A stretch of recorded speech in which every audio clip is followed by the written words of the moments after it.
Plano de leitura: Igreja Batista da Lagoinha, dia 25 de julho de 2022, ano da vitória. 1 Coríntios, capítulo 11, versículo 17 ao 34. Nisto, porém, que vos prescrevo, não vos louvo, porquanto vos ajuntais, não para melhor, e sim para pior. Porque, antes de tudo, estou informado haver divisões entre vós quando vos reunis na igreja, e eu, em parte, o creio. Porque até mesmo importa que haja partidos entre vós, para que também os aprovados se tornem conhecidos em vosso meio. Quando, pois, vos reunis no mesmo lugar, não é a ceia do Senhor que comeis. Porque, ao comerdes, cada um toma antecipadamente a sua própria ceia.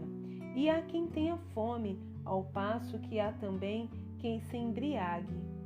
Não tendes, porventura, casas onde comer e beber? Ou menosprezais a igreja de Deus e envergonhais os que nada têm? Que vos direi?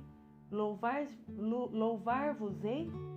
Nisto certamente não vos louvo, porque eu recebi do Senhor o que também vos entreguei, que o Senhor Jesus, na noite em que foi traído, tomou o pão e, tendo dado graças, o partiu e disse: Isto é o meu corpo, que é dado por vós. Fazei isso em memória de mim. Por semelhante modo, depois de haver ceado, tomou também o cálice, dizendo: Este cálice é a nova aliança no meu sangue. Fazei isso todas as vezes que o beberdes, em memória de mim. Porque todas as vezes que comerdes este pão e beberdes o cálice, anunciai a morte do Senhor, até que ele venha. Por isso, aquele que comer o pão ou beber o cálice do Senhor indignamente, será réu do corpo e do sangue do Senhor. Examine-se, pois, o homem a si mesmo, e assim coma do pão e beba do cálice. Pois quem come e bebe sem discernir o corpo, come e bebe juízo para si. Eis a razão porque há entre vós muitos fracos e doentes, e não poucos que dormem. Porque se nos julgássemos a nós mesmos, não seríamos julgados. Mas, quando julgados, somos disciplinados pelo Senhor, para não sermos condenados com o mundo. Assim, pois, irmãos meus, quando vos reunis para comer, esperai uns pelos outros. Se alguém tem fome, coma em casa, a fim de não vos reunirdes para juízo. Quanto às demais coisas, eu as ordenarei quando for ter convosco. 2 Reis, capítulo 5. Naamã, comandante do exército do rei da Síria, era grande homem diante do seu senhor e de muito conceito, porque por ele o Senhor dera vitória à Síria. Ele era herói da guerra, porém leproso. Saíram tropas da Síria e da terra de Israel, levaram cativa uma menina, que ficou ao serviço da mulher de Naamã. Disse ela à sua senhora: Tomara o meu senhor estivesse diante do profeta que está em Samaria, ele o restauraria da sua lepra. Então foi Naamã e disse ao seu senhor: Assim e assim falou a jovem, que é da terra de Israel. Respondeu o rei da Síria: Vai, anda, e enviarei uma carta ao rei de Israel. Ele partiu e levou consigo 10 talentos de prata, 6.000 siclos de ouro e 10 vestes festivas.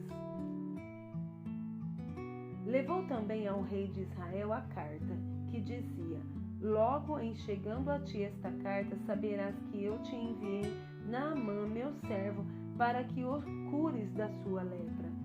Tendo lido o rei de Israel a carta, rasgou as suas vestes e disse: Acaso sou Deus com poder de tirar a vida ou dá-la, para que este envie a mim um homem para eu curá-lo de sua lepra? Notai, pois, e vede que procura um pretexto para romper comigo. Ouvindo, porém, Eliseu, homem de Deus, que o rei de Israel rasgara as suas vestes, mandou dizer ao rei: por que rasgastes as suas vestes? Deixa-o vir a mim, e saberá que há profeta em Israel. Veio, pois, Naamã com os seus cavalos e os seus carros, e parou à porta da casa de Eliseu. Então Eliseu lhe mandou um mensageiro, dizendo: vai, lava-te 7 vezes no Jordão, e a tua carne será restaurada e ficarás limpo. Naamã, porém, muito se indignou e se foi, dizendo: pensava eu que ele sairia a ter comigo, por-se-ia de pé, invocaria o nome do Senhor seu Deus, moveria a mão sobre o lugar da lepra e restauraria o leproso. Não são, porventura, Abama e Farfar, rios de Damasco, melhores do que todas as águas de Israel? Não poderia eu lavar-me neles e ficar limpo? E voltou-se e se foi com indignação. Então se chegaram a ele os oficiais e lhe disseram: meu pai, se te houvesse dito o profeta alguma coisa difícil, acaso não a farias? Quanto mais, já que apenas te disse: lava-te e ficarás limpo. Então desceu e mergulhou no Jordão 7 vezes, consoante a palavra do homem de Deus, e a sua carne se tornou como a carne de uma criança e ficou limpo. Voltou ao homem de Deus. Ele e toda a sua comitiva veio, pôs-se diante dele e disse: eis que agora reconheço que em toda a terra não há Deus, senão em Israel. Agora, pois, te peço, aceites um presente do teu servo. Porém ele disse: tão certo como vive o Senhor, em cuja presença estou, não o aceitarei. Instou com ele para que o aceitasse, mas ele recusou. Disse Naamã: se não queres, peço-te que ao teu servo seja dado levar uma carga de terra de 2 mulos, porque nunca mais oferecerá este teu servo holocausto nem sacrifício a outros deuses, senão ao Senhor. Nisto, perdoe o Senhor a teu servo. Quando meu senhor entra na casa de Rimom para lhe adorar, e ele se encosta na minha mão, e eu também me tenha de encurvar na casa de Rimom, quando assim me prostrar na casa de Rimom, nisto perdoa o Senhor a teu servo. Eliseu lhe disse: vá em paz. Quando Naamã se tinha afastado certa distância, Geazi, o moço de Eliseu, homem de Deus, disse consigo: eis que meu senhor impediu a este Ciro Naamã de da sua mão se lhe desse alguma coisa do que trazia. Porém, tão certo como vive o Senhor, hei de correr atrás dele e receberei dele alguma coisa. Então foi Geazi em alcance de Naamã. Naamã, vendo que corria atrás dele, saltou do carro a encontrá-lo e perguntou: vai tudo bem? Ele respondeu: tudo vai bem. Meu senhor me mandou dizer: eis que agora mesmo vieram a mim 2 jovens, dentre os discípulos dos profetas da região montanhosa de Efraim. Dá-lhes, pois, 1 talento de prata e 2 vestes festivais. Disse Naamã: ser servido, tomar 2 talentos. Instou com ele e amarrou os 2 talentos de prata em 2 sacos e 2 vestes festivas. Pô-lo sobre 2 dos seus moços, os quais o levaram adiante dele. Tendo ele chegado ao outeiro, tomou-os das suas mãos e os depositou na casa, e despediu aqueles homens que se foram. Ele, porém, entrou e se pôs diante de seu senhor. Perguntou-lhe Eliseu: donde vens? Geazi, respondeu ele: teu servo não foi a parte alguma. Porém ele lhe disse: porventura não fui contigo em espírito, quando aquele homem voltou do seu carro a encontrar-te? Era isso ocasião para tomares prata e para tomares vestes, olivais e vinhas, ovelhas e bois, servos e servas? Portanto, a lepra de Naamã se pegará a ti e a tua descendência para sempre. Então saiu de diante dele leproso, branco como a neve. Livro de Obadias. Visão de Obadias. Assim diz o Senhor, Deus, a respeito de Edom. Temos ouvido as novas do Senhor, e às nações foi enviado um mensageiro que disse: levantai-vos e levantemo-nos contra Edom para a guerra. Eis que te fiz pequeno entre as nações, tu és muito desprezado. A soberba do teu coração te enganou, ó tu que habitas nas fendas das rochas, na tua alta morada, e dizes no teu coração: quem me deitará por terra? Se te remontares como águia e puseres o teu ninho entre as estrelas, de lá te derribarei, diz o Senhor. Se viessem a ti ladrões ou roubadores de noite, como estás destruído, não furtariam só o que lhes bastasse? Se a ti viessem os vindimadores, não deixariam pelo menos alguns cachos? Como foram rebuscados os bens de Esaú, como foram esquadrinhados os seus tesouros escondidos.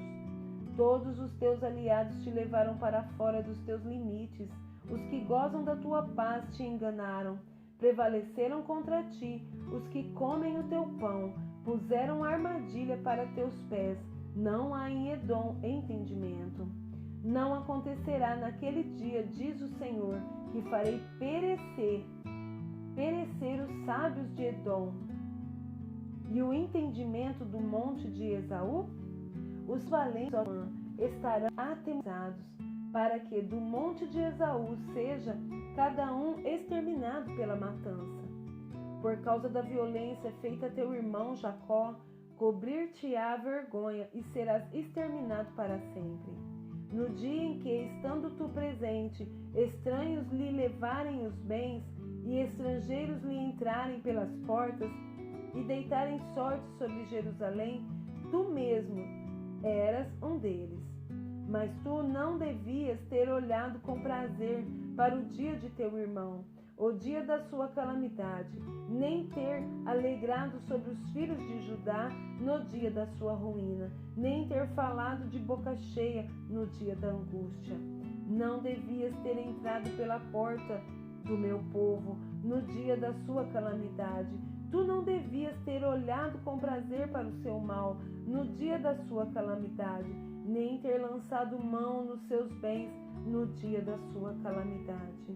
Não devias ter parado nas encruzilhadas para exterminares os que escapassem, nem ter entregado os que lhes restassem no dia da angústia. Porque o dia do Senhor está prestes a vir sobre todas as nações, como tu fizestes, assim se fará contigo, o teu mal feito tornará sobre a tua cabeça. Porque, como bebestes no meu santo monte, assim beberão de contínuo todas as nações. Beberão, sorverão e serão como se nunca tivesse sido. Mas no monte Sião haverá livramento, o monte será santo, e os da casa de Jacó possuirão as suas herdades. A casa de Jacó será fogo, e a casa de José chama, e a casa de Esaú restolho. Aqueles incendiarão a este e o consumirão, e ninguém mais restará da casa de Esaú, porque o Senhor o falou. Os de Neguebe possuirão o monte de Esaú, e os da planície aos filisteus. Possuirão também os campos de Efraim e os campos de Samaria, e Benjamim possuirá Gileade. Os cativos do exército dos filhos de Israel possuirão os cananeus até Sarepta, e os cativos de Jerusalém que estão em Sefarade possuirão as cidades do sul. Salvadores hão de subir ao monte Sião, para julgarem o monte de Esaú, e o reino será do Senhor.